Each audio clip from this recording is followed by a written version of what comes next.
देखते हैं 1992 से लेकर अब तक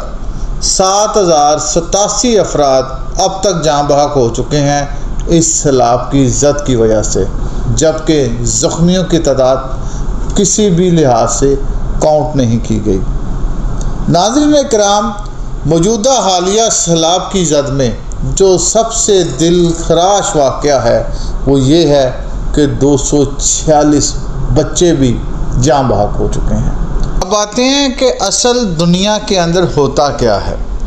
दुनिया के अंदर जब हुकूमत माँ जैसी होती है, जब लीडर अपनी ही कौम के वफ़ादार होते हैं, तो 2011 का सुनामी, जिसे कि हम हकीकी तौर पर ये कह सकते हैं कि वो एक आफत थी, आवाम को अपने तहफ़्फ़ुज़ देने के लिए जापान उस तूफ़ान के साथ लड़ पड़ी और उन्होंने 396